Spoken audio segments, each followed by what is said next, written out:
Aquí comienza City Noticias, tercera emisión. La actualidad del Ecuador y el mundo, con el respaldo de Diario El Universo, en una presentación de Radio City. Bienvenidos amigos a la tercera emisión de City Noticias. De inmediato los titulares de la información para todos ustedes. En City Noticias, los titulares de los hechos más importantes en Ecuador y el mundo. Primera demanda de inconstitucionalidad a la Ley de Solidaridad Nacional. Caso Reconstrucción de Manabí, Fiscalía afirma que probará perjuicio al Estado por $225 millones. Tribunal Penal instala audiencia de juzgamiento por peculado contra Jorge Glass y Carlos Bernal. Productores de proteína animal rechazan importación de pollo, cerdo y maíz desde Estados Unidos. Iniciamos con la información política.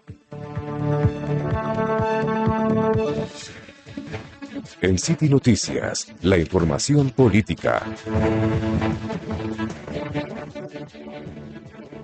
El ciudadano ecuatoriano Gabriel René Salvador Lema presentó el pasado viernes 13 de junio del 2025 la primera demanda de inconstitucionalidad a la Ley de Solidaridad Nacional que fue aprobada por la Asamblea Nacional la semana anterior.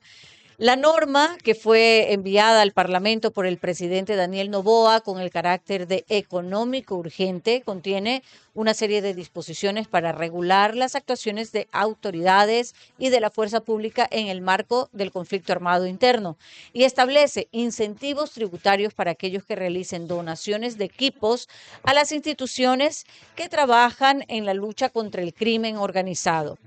El trámite de la demanda recayó por sorteo en la jueza Teresa Núquez. Salvador plantea varias razones por las cuales considera que la norma es inconstitucionalidad. Según el criterio, la ley no cumple las disposiciones constitucionales que indican que ninguna norma, decreto o sentencia puede estar por encima de la Constitución, que ningún tratado, norma, reglamento o sentencia podrán otorgar funciones o atribuciones excepcionales al presidente o presidenta que vayan por encima de lo que establece la Constitución de la República del Ecuador y los derechos humanos, y que todas las personas están sujetas a la Constitución. La ley tampoco cumpliría el requisito de unidad de materia y no respetaría lo que establece el Tratado Internacional de Ginebra de 1949, ratificado por Ecuador en 1977 y firmado en el 2005, con respecto a los requisitos para declarar un conflicto armado interno. Sobre el indulto presidencial, señala que está debidamente normado en la Constitución de la República y exige que debe estar ajustado a la ley, algo que no se estaría cumpliendo. Finalmente, menciona que el pago de impuestos debe ser progresivo y no puede ser inequitativo, exclusivo ni dedicado a ciertos sectores.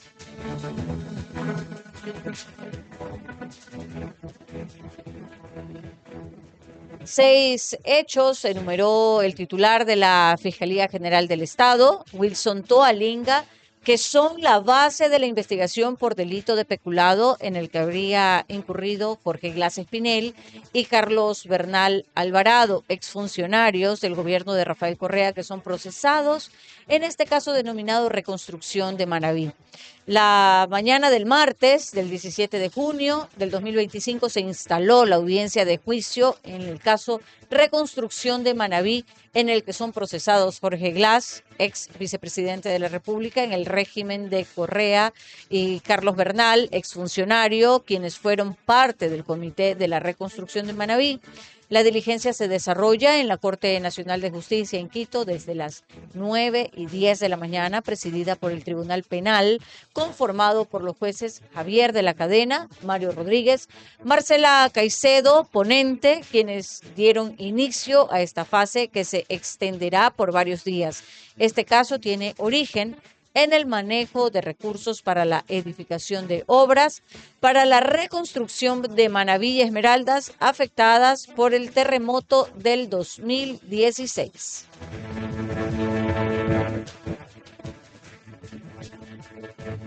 Y el ex vicepresidente de la República, Jorge Glass, está presente en la audiencia de juzgamiento de peculado en el caso de reconstrucción de Manabí que investigó la Fiscalía General del Estado. La Corte Nacional de Justicia en Quito se instaló este martes en la mañana. En las salas estaban presentes sus hijos, familiares, además varios militantes del movimiento correísta Revolución Ciudadana, del que es aún Jorge Glass. Los alrededores de la corte lucen rodeados de agentes de policía reforzando con mallas metálicas para controlar el flujo ciudadano. Por este caso eran procesadas 9 personas, pero 7 fueron sobreseídas y 2 enfrentarán el juicio que se extenderá por varios días, para lo que se movilizó al ex vicepresidente Jorge Glass desde la cárcel La Roca de Guayaquil hacia Quito. Carlos Bernal, el segundo procesado, ex secretario del Comité de Reconstrucción de Manabí, que se creó en la administración de Rafael Correa para las afectaciones de la provincia de Manabí y Esmeraldas del terremoto del 16. De él se desconoce su paradero, pero asiste a las audiencias de forma virtual. A la diligencia asiste el fiscal general Wilson Toalinga y sustanciará el Tribunal Penal de la Corte Nacional, integrado por jueces Javier de la Cadena, Marco Rodríguez y Mercedes Caicedo. Vamos ahora al primer corte comercial. Enseguida estamos de regreso con más información aquí en City Noticias.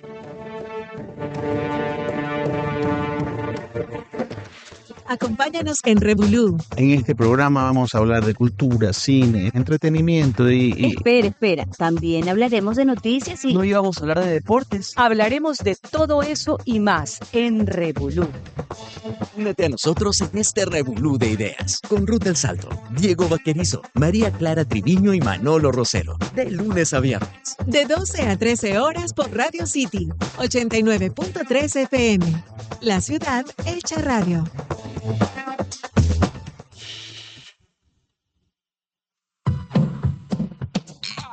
Míranos por nuestro canal de YouTube, Radio City 89.3 FM. Suscríbete y disfruta de la ciudad hecha radio. En City Noticias, la información económica. Estamos de regreso y veremos que dentro de las negociaciones que Ecuador mantiene con Estados Unidos con el fin de eliminar el arancel del 10% que el país norteamericano impuso a las exportaciones ecuatorianas a ese mercado, así como a las de más de 180 naciones desde el 5 de abril pasado, se aprobaría la libre importación de carne, de pollo, cerdo y maíz de Estados Unidos. Así lo señalaron varios gremios del sector de la proteína animal, la Corporación Nacional de Avicultura, CONAVE, y la Asociación de Porcicultores del Ecuador, ASPE, la Asociación Ecuatoriana de Fabricantes de Alimentos Balanceados para Animales, AFABA, y la Asociación de Productores de Balanceados del Ecuador, APROBAL, que aseguraron que la seguridad y la soberanía alimentaria del país, integrada por los productores de maíz, soya, alimentos balanceados, carne de pollo, de cerdo, huevos, se encuentra en grave riesgo ante una inminente apertura indiscriminada, es decir, sin cupos o cantidades máximas establecidas. Los gremios confirmaron que esta apertura sería consecuencia de las negociaciones del gobierno nacional que mantiene con su par estadounidense para lograr la eliminación del arancel extraordinario del 10% impuesto por la actual administración norteamericana a nuestras exportaciones. Advertimos que de darse esta inconsulta concesión a las importaciones mencionadas, se afectará de manera irremediable a los más de 500.000 empleos directos generados por parte de la cadena productiva, así como la seguridad y soberanía alimentaria del país, sostuvieron los gremios a través de un comunicado conjunto la tarde de este lunes 16 de junio. Los gremios recordaron que el ministro de Producción, Comercio Exterior, Inversiones y Pesca, Luis Alberto Jaramillo, quien lidera estas negociaciones, informó que el Ecuador ha sido seleccionado entre un grupo prioritario de 23 países para realizar negociaciones ágiles con Estados Unidos con el objetivo de alcanzar una posible reducción del arancel general de las importaciones recientemente anunciado por la administración de Donald Trump.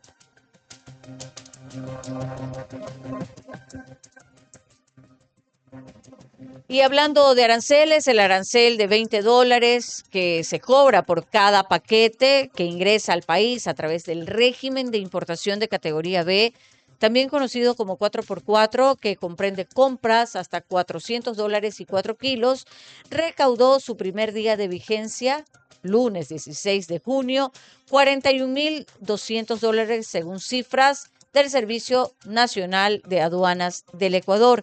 De acuerdo con la entidad, ese día se declararon 2.060 paquetes que entraron al país bajo el régimen 4x4.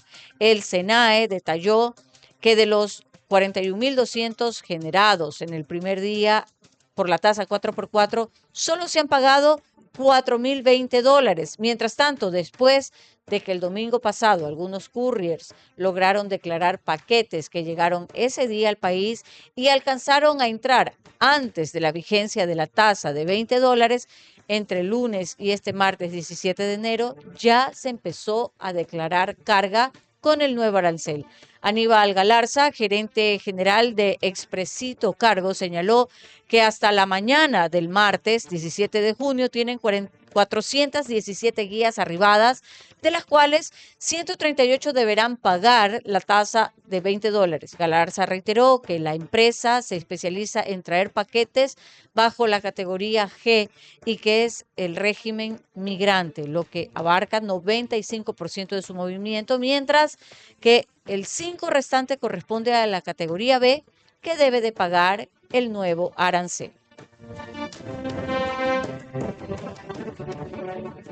Y la Cámara de Minería del Ecuador expresó su preocupación ante las declaraciones de la ministra de Energía y Minas, Inés Manzano, quien el lunes ratificó que está en firme la tasa de fiscalización y control minero, conocida como tasa de minería, que no negociará su modificación o dilación.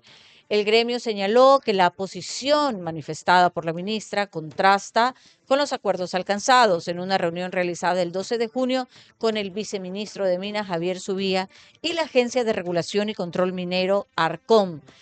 En ese encuentro se acordó iniciar mesas de trabajo para revisar la tasa minera, anotó la CME, que aquello sintonizaba con la predisposición de apertura al diálogo que mostró previamente el equipo de la Presidencia de la República.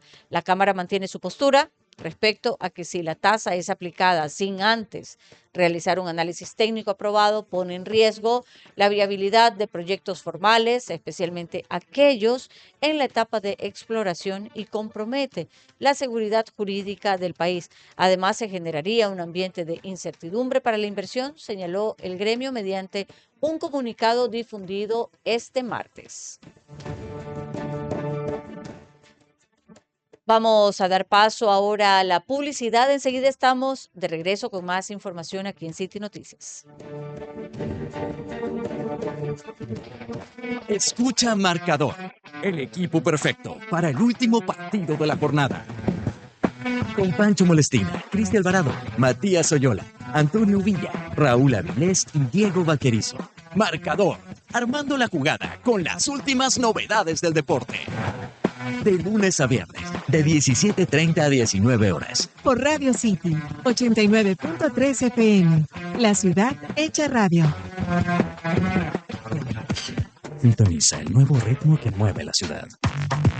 Radio City, 89.3 FM. La ciudad hecha radio. En City Noticias les presentamos información internacional. Estamos de regreso y veremos que el ex senador demócrata de origen cubano, Robert o Bob Méndez, que llegó a ser uno de los políticos más influyentes en Washington, entró este martes en la cárcel para cumplir una condena de 11 años por corrupción y cohecho, informan fuentes oficiales. Hijo de migrantes cubanos llegados a Estados Unidos antes de la revolución, el ex congresista de 71 años entró en la cárcel en la localidad de Minersville, Pensilvania, a unos 226 kilómetros de New York, confirmó la AFP, Oficina Federal de Prisiones.